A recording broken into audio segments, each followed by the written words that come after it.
died from the side effects of those drugs that were government ordered, and he couldn't do it. He wrote a book. I forget the name of the book right now. So this event is done in his memory as the person who started it. So let's start the video rolling. Hi everyone, I'm Bob Norton from Massachusetts. I'm one of the leaders in Massachusetts and with the national movement for reform of the divorce and domestic violence industries, which have run off the tracks, out of control, as a result of literally billions of dollars every year in federal funding that happens in the buildings behind us and the Capitol here. Title 4D, the VAWA, Violence Against Women Act, and other federal fundings of, as I said, literally billions of dollars, have given incentives to states and made them do very bad behavior. When children are taken away from their parents, if the right paperwork is figured out, a state gets $250,000 in federal funding. When high amounts, even excessive amounts of child support that everyone admits have nothing to do with the cost of raising a child are ordered, people are winding up in jail when they're unemployed. People are winding up in jail when they have a heart attack. All 50 states are abusing its citizens and its children, and you've either got to conclude that the system is intentionally evil or completely incompetent. There is no other logical choice.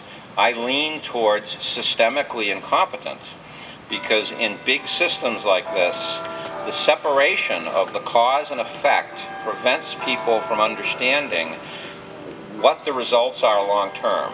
Governments are famous for lack of accountability, and what we have is people are accountable to activities, not results. So 10 years after sole custody is ordered, we have children with a 600 to 2,400% increase in 24 different social pathologies: teen pregnancy, crime, drugs, violence, gang violence, mental health issues, rape. 85% of the people in prison come from fatherless homes. We know for a fact from over 200 research studies that sole custody is a form of child abuse. And yet, our judges in the United States are ordering 85 to 90% sole custody, making them the most prolific child abusers on the planet. That's a fact. It's not a radical statement. It's a conservative interpretation of the research that has been built over the last 20 to 25 years. It encourages parental alienation. Mike Jeffries will speak about that shortly. Because of the imbalance in the power in the relationships, it encourages legal battles, and this system profits from the disruption of family bonds and family relationships, and it has to change. I estimate that there are over $1 trillion in costs per year as a result of the system driving up these 20 social pathologies. But states don't mind it because they're getting funding and creating state jobs because of misguided and abused, and in many cases fraudulent use of federal funds to encourage these things. We need shared parenting. We need accountability within the courts. We need to stop the abuse of domestic violence laws as a sword instead of as a shield. In Massachusetts, even lawyers estimate 90 to 95% of the restraining orders issued are bogus and based on false allegations and set up to create an advantage in divorce, as opposed to someone that really needs help in a domestic violence issue. We have lawyers who are suborning perjury, who are encouraging their clients to get domestic violence restraining orders when there is no domestic violence. It sets up their client on the catbird seat. It sets up an annuity for that set of legal fees to go on. This is a truly evil system which has evolved due to Darwinian kinds of selection pressures over the last 20 years to 30 years, chasing all these monies. And it's the same in every state because every one of the 50 states is chasing these billions of dollars in funds. And billions of dollars always impacts people's behavior. What is happening is completely unconstitutional. The Supreme Court, right nearby here, has said that you cannot restrict or take away a parent's rights without clear and convincing evidence and a strict scrutiny, being the legal terms. Every single state in this nation is completely ignoring those requirements as mandated by the Supreme Court, and there is no one stepping in and making sure that there is accountability to the Constitution of the United States. Our last administration did more damage to the Constitution of the United States than probably any president in history. He signed more signing orders which exempted him from the laws that were written than all the other presidents in history combined. These are forms of corruption in government. That's what I call a corruptocracy I explained yesterday, which is a bureaucracy that has so many levels, doing at each level what's best for the people in that level, that by the time even a good goal goes through 6, 10, 15, and in the case of federal government down to the individual court, as many as 26 layers of people distorting that original goal, what comes out the bottom is an evil result that damages family.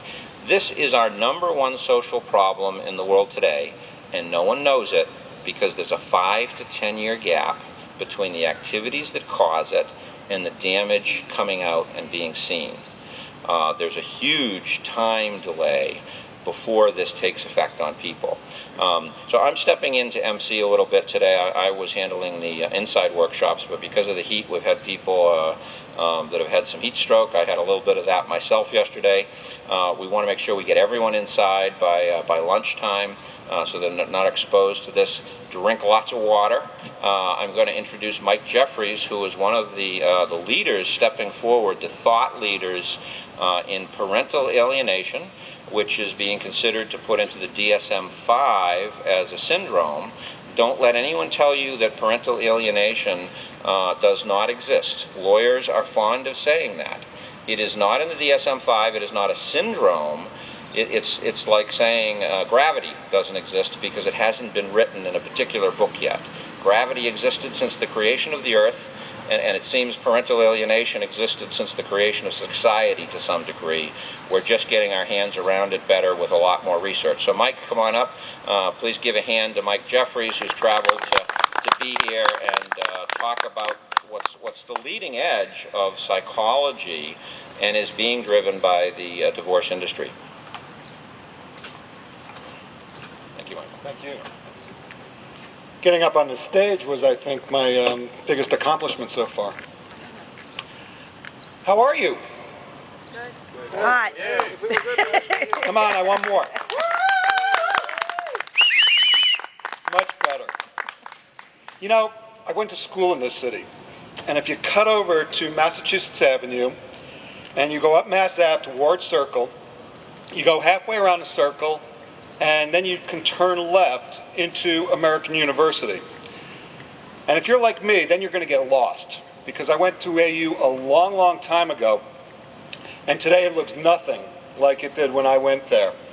But I do remember that there was also a little movie theater not far from the AU campus. And one night I took my girlfriend to see a movie, and the movie was called Paternity. Now, I know I'm really, really dating myself, okay, but Paternity starred Burt Reynolds, and he played a confirmed bachelor who wanted a son. He didn't want the mom, he just wanted the son, and he wanted to find a surrogate so he could have the child and then have the child to himself.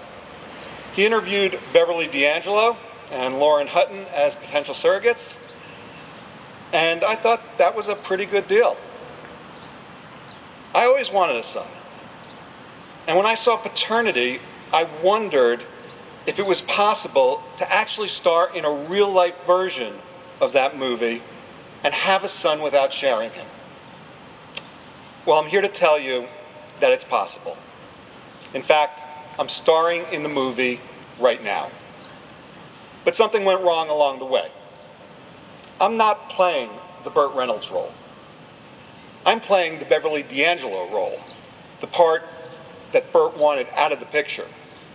And my movie is called Parental Alienation. Now, it would be a cliche to say that for the last 6 years, my role as dad ended up on the cutting room floor. The truth is that for the last 6 years, I wasn't even allowed on the set during the filming. And while Paternity was a comedy, Parental Alienation is a horror movie. Now, I did inject some comedy into A Family's Heartbreak, a parent's introduction to parental alienation.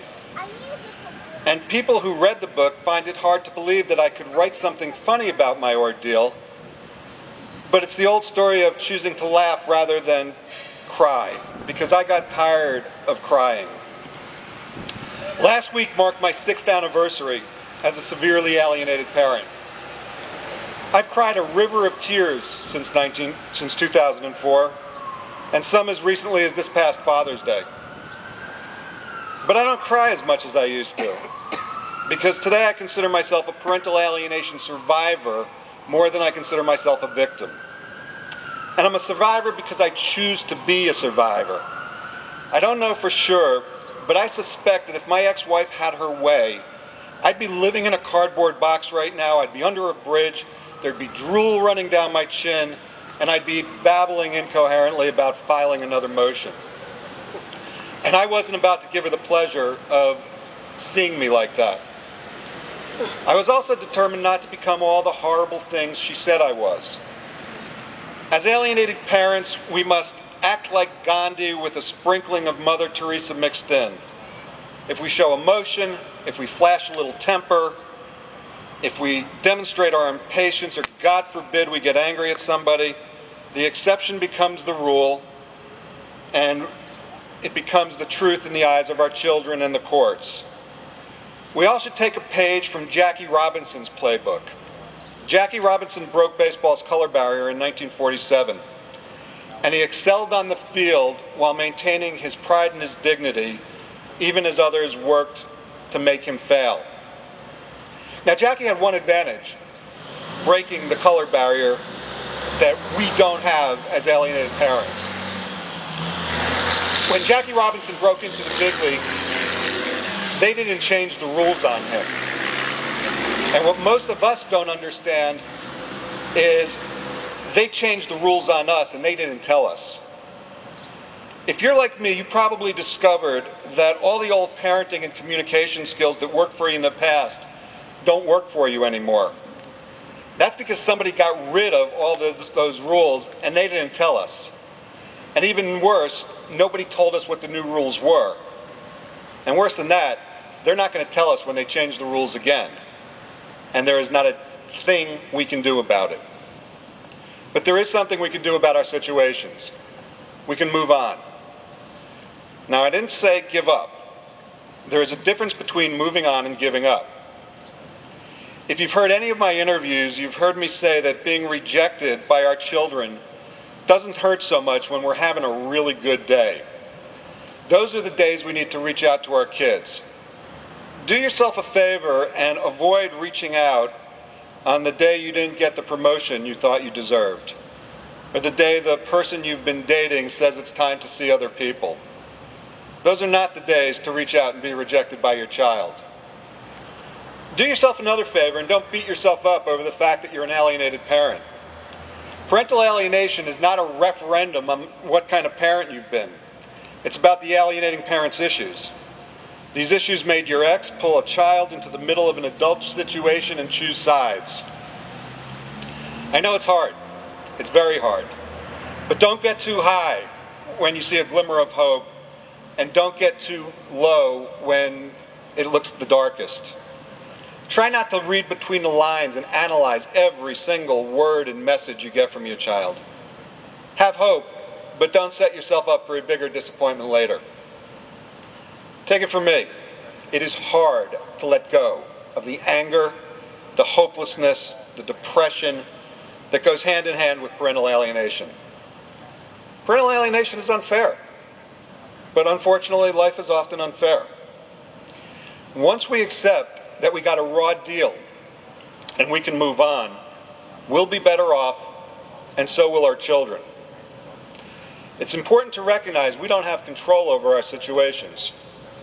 Our best revenge is to take care of ourselves and show the people who are hurting us that we are not the people they say we are. So how do we take care of ourselves? First thing is we realize that happiness comes from within. Put parental alienation in a box. When you need to, take out the box, throw yourself a nice little pity party. My pity party always ends when I go to bed. The deal is that when I wake up the next morning, parental alienation has to be back in its box and away from the rest of my life. We all have careers, we all have interests. These things have nothing to do with parental alienation. We also have friends and family members.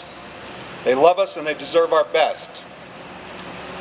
Focus on these things and stay sane.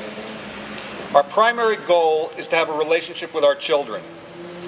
Our secondary goal should be that when they do come back to us, they find an emotionally healthy mom or dad that they remember. Now, I already dated myself by telling you I took a date to a Burt Reynolds movie, so I can also tell you about a very old TV show that made a tremendous impact on me. It kind of sums up my approach to parental alienation. Who remembers MASH? Do you remember the episode where there was a helicopter pilot who sent kids into the field to collect souvenirs? And then the doctors of the 4077, they uncovered this whole thing and they grounded him, I think illegally, so that other kids would not get hurt while this guy made money. Now, I don't know if this really happened in Korea or not, or if it was just 22 minutes of good television, but in the climactic scene, the actor who was playing the helicopter pilot, he had his big speech. And he said, "So what? You got me. But there are hundreds of others doing exactly what I'm doing. What are you going to do? You going to ground them all? You going to change the world?" At that point, Mike Farrell, who was walking away from the camera, he turned around, and with that best BJ Honeycutt smirk on his face, he said, "No, just our little corner of it." And that's my final message for you today. Let's change our little corner of the world. We share a common bond. There's a lot of work to be done. We all bring unique skills to the project. If you can write, write about parental alienation. If you can sing, sing about parental alienation. If you can sell, sell the idea that parental alienation is a problem that needs fixing. If you design buildings or corporate strategies, apply the same creative and problem-solving skills you use at work to parental alienation. Changing our little corner of the world will help you survive. It will also help other parents and children survive the heartbreak that we've been through. Thank you very much.